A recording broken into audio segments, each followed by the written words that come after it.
It is 3.5 minutes, sir. Okay, you show it. దాంతో sir video ready చేసేటప్పుడు sir నైపుణ్యం we have tested across 223 మందితో live testing చేస్తాం sir Mangalagiri పైలట్గా తీసుకుని. మేము ఇప్పుడు టార్గెట్ ఏం తీసుకున్నాం అంటే sir before we head to Davos you will do 100,000 sir and before India a mission 500,000 sir skill census sir using the conversational AI sir. Stabilize అయింది సార్, రిజల్ట్స్ బాగా వచ్చింది. మొన్న I needed compute capacity Ashwini garu ఇస్తాను sir, మా మంత్రి గారు 3 GPUలు కావాలన్నాను సార్, కంప్యూట్ పవర్ కూడా ఇస్తాను sir sir. So is agreed, ఈ సైడ్ మీరు ఇది చేయండి, then they want to take it national. Okay sir తమరు లాస్ట్ టైం చెప్పారు తెలుగులో చేయొచ్చు, మరి ఒక ప్లంబర్ సార్ చాలా లోకల్ లాంగ్వేజ్లో మాట్లాడినా ఇంటర్వ్యూ చాలా బాగా చేశాడు. అది కూడా ఒక 50 seconds ఉంది మీరు time. Andhra Pradesh stands at a pivotal moment in its growth story. Yet amidst this momentum, a critical challenge emerged: a widening gap between the fast-evolving needs of industry and the skills available within the talent pool. To bridge this divide, the Honorable Chief Minister of Andhra Pradesh envisioned a unified digital platform, one that connects aspirations with opportunity. Under the leadership of the Honorable Minister for Human Resource Development, this vision took shape as Naipunyam. Naipunyam is more than a digital portal. It is a movement, a first-of-its-kind ecosystem that unifies data, technology, and opportunity for every citizen. At its core lies intelligent data triangulation from over multiple trusted sources, creating a unique skill identity for every individual. Resume building. The journey begins with a verified AI-powered digital resume through Aadhaar, eKYC, and government portal integrations. Education records flow in directly from academic boards through DigiLocker's National Academic Depository, while employment history is validated through ePFO and other trusted sources. AI generates a personalized summary and offers professional templates, creating a dynamic resume that updates automatically with every new skill, certification, and experience. It can be shared instantly through WhatsApp or SMS, complete with a scannable QR code. Skill courses. Naipunyam consolidates training programs across departments and trusted partners, ensuring every learner gets access to the best opportunities. It recommends the most relevant courses, while real-time notifications keep citizens updated on batch schedules. Assessments. After training, citizens undergo AI-scheduled assessments through SBTT's network of more than 390 geotag testing centers, covering over 1,200 job roles. Both new learners and experienced workers seeking recognition of prior learning are supported. Certificates are issued instantly, verified through Aadhaar, aligned with national systems. Job opportunities. With validated skills, citizens move seamlessly into real-time job matching. Naipunyam aggregates opportunities from industries, job melas, online platforms, scraping, and international placements through OMCAP. A powerful suitability index evaluates each profile and matches candidates to roles that align with their abilities and preferences. Employer Zone. Employers can register, post openings, and access curated candidate lists that match their exact requirements. Colleges and training centers upload verified student profiles, enabling campus placements and structured recruitment drives. Interview by Vidya. Citizens can practice through Interview by Vidya, an AI-powered virtual interview simulator. What was the challenge and how did you approach resolving it? The product has a main drawback. It can detect sunlight also, so we reduce the sensitivity of sensor, so it can only detect high intensity IRs. Example 5. Okay, that's a very practical challenge dealing with false positives like sunlight. It conducts realistic mock interviews, evaluates communication, confidence, and technical responses, and provides instant feedback.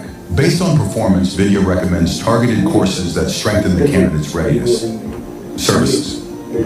Supporting this entire ecosystem is the Naipunyam service layer. Ask Vidya, a multilingual AI assistant, guides users 24/7 across courses, registrations, grievances, and updates. Citizens can download verified certificates, explore global skill trends through skill trends around the world.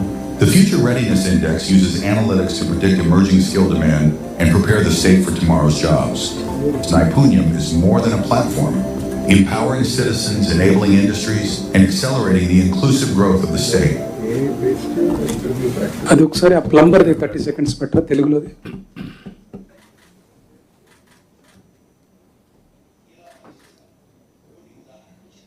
Skill census చేసేది confident ఇది local plumber sir, volume పెంచండి. చేయాలి.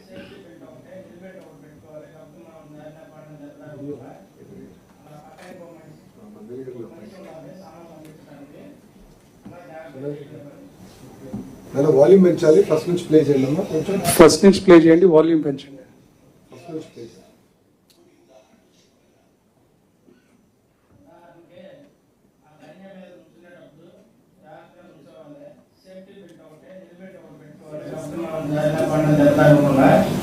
అలా పక్కనే ఒక మనిషి ఉండాలి సామాన్లు అందించడానికి, అలా జాగ్రత్తగా చేయగలుగుతారు.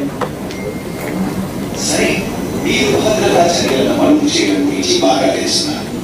ఇప్పుడు రెండవ ప్రశ్నకి వెళ్దాం. మీరు సాధారణంగా ఉపయోగించే ప్లంబింగ్ సాధనాలు ఇవే, వాటి వాడకం గురించి క్లియర్గా చెప్పగలరా? ప్లంబింగ్ సాధనాలు అంటే డ్రిల్ మిషన్ ఉంటాయి, వాల్ కటింగ్ మిషన్ ఉంటాయి, హీట్ గన్ను. ప్రజెంట్ ఇవి వాడుతూ ఉంటాం. హీట్ గన్ అంటే ఎక్కడైనా కట్ చేసినప్పుడు దాన్ని కప్లింగ్ అవసరం లేకుండా మనం హీట్ చేసి గమ్ము పోసేసేసి ఆ హీట్ మీద ఉన్నప్పుడు ఆ కప్లింగ్ ద్వారా ఎక్కిచ్చేసేస్తే అది కప్లింగ్ కన్నా బాగా నీట్గా కనపడింది. కటింగ్ మిషన్ అంటే మామూలుగా పైపులు కట్ చేసుకోవడానికో లేకపోతే వాల్స్ కట్ చేయడానికో పైపులు కట్ చేసుకోవడానికో వాడుతూ ఉంటాం. డ్రిల్ మిషన్ వచ్చేసరికి ఏమో ఏదైనా ప్లాంపులు కొట్టాలన్నా ఏదైనా మేలు ఏదన్నా డ్రిల్ మిషన్ పెట్టి వేసేసేసి పీవీసీ గ్రిప్పులు పెట్టి తర్వాత స్క్రూ అనేది వాడటం జరిగింది. సరే, మీరు drills, wall cutting machine, heat gun లాంటివన్నీ ఉపయోగిస్తారు. మీరు చెప్పిన హీట్ గన్ గురించి జోకం వివరించగలరా? దానిని ఉపయోగించేటప్పుడు మీకు వచ్చిన ప్రత్యేక సవాలు ఏంటి? హీట్ గన్ వల్ల పెద్ద సవాళ్ళు ఉన్నావు, కానీ హీట్ చేసేటప్పుడు జాగ్రత్తగా ఉండాలి. చేతికి రాకుండా దూరంగా పట్టుకొని హీట్ చేస్తూ ఉండాలి. హీట్ గన్ వల్ల పెద్ద ప్రమాదం. మీరు చెప్పిన జాగ్రత్తలు ప్లంబింగ్లో చాలా ముఖ్యం. ఇప్పుడు మూడవ ప్రశ్నకు వెళ్దాం. ఒక ప్రాజెక్టులో మీరు ఎదుర్కొన్నప్పుడు అనుసరించిన స్థాయిలు లేదా ప్రోటోకాల్ ఇదేమి, దానిని వివరించగలరా? ప్రాజెక్టులో పెద్దగా ఇబ్బంది పడే సమస్య ఏమిటంటే ఎక్కువ పిల్లల దగ్గర కానీ భీముల దగ్గర కానీ ఆ పైప్ అనేది వెళ్ళడానికి రాడ్లు కట్ చేసేటప్పుడు లేదంటే ఆ పైప్ ఎక్కించేటప్పుడు కొద్దిగా ఇబ్బంది పడతా ఉంటాం. అయినా సరే చాలా జాగ్రత్తలు చేయగలరు. అర్థమైంది. మీరు పిల్లలు బీమ్ లాంటి చోట్ల పని చేసే సమయంలో రాళ్ళు కట్ చేయడం లేదా పైప్ ఎక్కించడం వంటి సవాలు ఉన్నాయి. మీరు ఆ సవాళ్ళని ఎలా నిర్వహిస్తారు? వీలైనంత వరకు మిషన్ తో కొట్టేటట్టు చూస్తాం. ఒకవేళ మిషన్ అందుబాటులో లేకపోతే మామూలు చేతితోనే కొట్టడమే. శుద్ధి సామాన్ తీసుకొని జాగ్రత్తగా కొట్టుకొని ఆ రాడ్లు కూడా కరెక్ట్ గా కట్ చేసుకొని కటింగ్ మిషన్ తో దానికి సంబంధించిన ఏ కప్లింగ్ అయితే పడుతుందో ఏదైతే స్టాప్ సార్, ఆపుతాం సార్. ఇక్కడ మీరు వీలైతే సార్ ఏ రోబోని పెట్టండి సార్, అవతల సైడ్. ఏ రోబోని పెడితే వీడికి కూడా ఈజీగా ఉంటుంది. లేదంటే వాయిస్తే కాదు, రోబో కూడా యాక్ట్ చేస్తూ కొంచెం మూమెంట్స్ ఉంటాయి. సార్ తమరు లాస్ట్ టైం చెప్పారు సార్ రివ్యూలో, ఒక మనిషి చేస్తున్నట్టు పెట్టమన్నారు. వర్క్ చేస్తున్నాం సార్, వెరీ సూన్ విల్. అది ఉంటే బెటర్. డిఫరెంట్ పీపుల్ పెట్టి డిఫరెంట్ స్కిల్స్కి డిఫరెంట్ పీపుల్ పెట్టండి. Sir. అప్పుడు కొంచెం ఇంట్రెస్టింగ్ జనరేటర్. ఎస్ ఇప్పుడు It's really get better, sir. This is just first 200. నేను అందుకే ఒక ఐడియా ఇస్తాను.